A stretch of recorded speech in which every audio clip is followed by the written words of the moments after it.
শিক্ষা অনুষ্ঠানবিলাকৰ কাৰ? সংস্কৃত তলমূল কাৰ? শংকৰদেৱৰ, মাধৱদেৱৰ, হৰিদেৱৰ, দামোদৰদেৱৰ।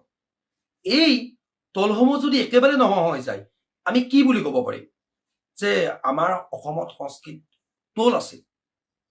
আমি একদম সম্পূৰ্ণভাৱে তাৰ বিৰুদ্ধে সম্পূৰ্ণ শেষ হৈ যাব।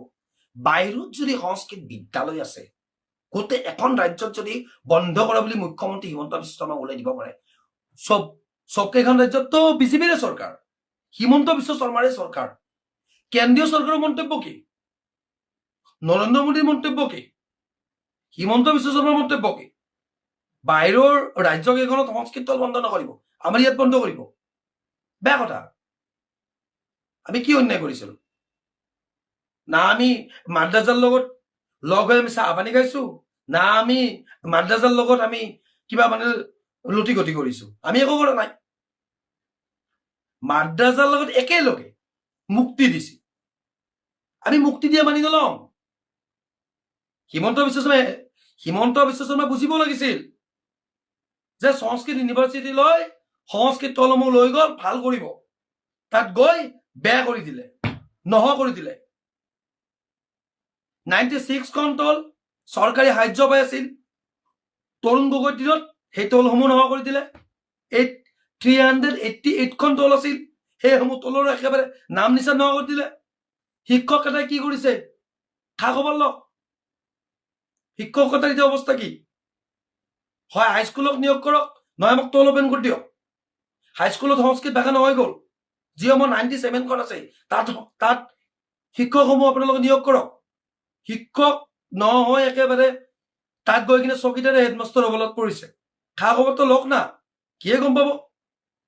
আজিৰ তাৰিখত অসমত সংস্কৃত ইউনিভাৰ্চিটিবিলাক কি সৃষ্টি হৈছে? আমাক সংস্কৃত ইউনিভাৰ্চিটিখন নালাগে। আমি মুখ্যমন্ত্ৰী হিমন্ত বিশ্ব শৰ্মাক আহ্বান কৰিছো, সংস্কৃত ইউনিভাৰ্চিটি আমাক নালাগে। তাৰপৰা কি সৃষ্টি হৈছে আপুনি কওক? শংকৰদেৱ, মাধৱদেৱ, হৰিদেৱ, দামোদৰদেৱ পুল আছিল নেকি? তাত শিক্ষা গ্ৰহণ কৰোঁতে পুল আছিল নেকি? তাত শিক্ষা গ্ৰহণ কৰিছিল। আজি মাতৃভাষাৰ সৃষ্টি যদি আমি মাতৃভাষা বুলি কওঁ, আমাৰ পিতৃভাষা সংস্কৃত, দেৱভাষা এইটো সংস্কৃতম। এই দেৱভাষা সম্পূৰ্ণভাৱে নিষেধ কৰি দিয়া চৰকাৰে ষড়যন্ত্ৰ কৰিছে। চৰকাৰে বাৰে প্ৰতি দুই এজন মন্ত্ৰী এনেকুৱা হৈ যায় যে সংস্কৃতৰ দায়িত্ব সেইকেইজন মন্ত্ৰীক দিয়া হৈছে। সাৱধান, আপোনালোকক দিয়া হোৱা নাই। ৰণোজ পেগু ডাঙৰীয়াই শিক্ষামন্ত্ৰী হৈছে, এবাৰ তেখেতে মাত মাতিবৰ কাৰণে সময় নাই। তেখেতে মাত নামাতে, তেখেত নীৰৱ হৈ থাকে। তেখেতৰ নীৰৱ ভূমিকাত আমি সংস্কৃত ছাত্ৰ সন্থাই বহুত দুখ প্ৰকাশ কৰিছো, আমাৰ বহুত দুখ লাগিছে। আজি যিসমূহ সংস্কৃত তল বন্ধ কৰি থৈ দিয়া হৈছে, সেইসকল সংস্কৃত তলৰ শিক্ষকবিলাকৰ কি অৱস্থা হৈছে আপোনালোকে এবাৰ ভাবি চাব লাগিছিল। সংস্কৃত ইউনিভাৰ্চিটি সম্পূৰ্ণ ভাষাটো সম্পূৰ্ণভাৱে অসমৰ এই সংস্কৃতৰ শিক্ষা শেষ কৰিব বিচাৰিছে। বহিৰাগতক স্থান দিলে। ডাঙৰ চকীখনত বহি থকাটো বহিৰাগত, তেখেতে সংস্কৃত কয়, তেখেতে দুই এটা হিন্দী কয়, তেখেতে কোনো পধ্যে আমাৰ মাতৃভাষা শিকা নাই।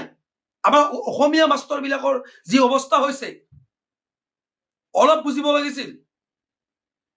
আমি কওঁ জয় অসম, জয়টো সংস্কৃতম, আমি কওঁ জয় অসম বুলি কওঁ। সেই জয় অসম বুলি আমি যে আন্দোলন কৰিবলৈ যাওঁ, তেখেতে অসমীয়াত আন্দোলন কৰিলে বুজি নাপায়, তেখেতৰ কাৰণে বেলেগকৈ সংস্কৃতত আন্দোলন কৰিব লগা হয়।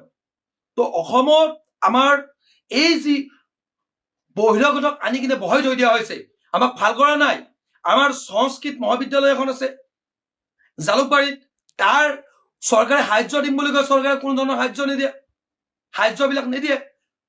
চৰকাৰে সংস্কৃত ভাষাক ইমানে ভাল কৰিব খুজিছে, চৰকাৰে সংস্কৃত ভাষাৰ ওপৰত এটা যদি সংস্কৃত তলমূৰ ওপৰত সংস্কৃত ইউনিভাৰ্চিটিৰ ওপৰত এটা যদি মন্তব্য দিয়ে, মন্তব্য এখনেৰে তলসমূহক 97খন বাছি বাছি কাটি কাটি গোটেই বাহিৰ কৰি দি 97খন আছে চৰকাৰী, তাত শিক্ষকে নাই, তাৰে চকীদাৰজনে হেডমাষ্টাৰ হৈ আছে।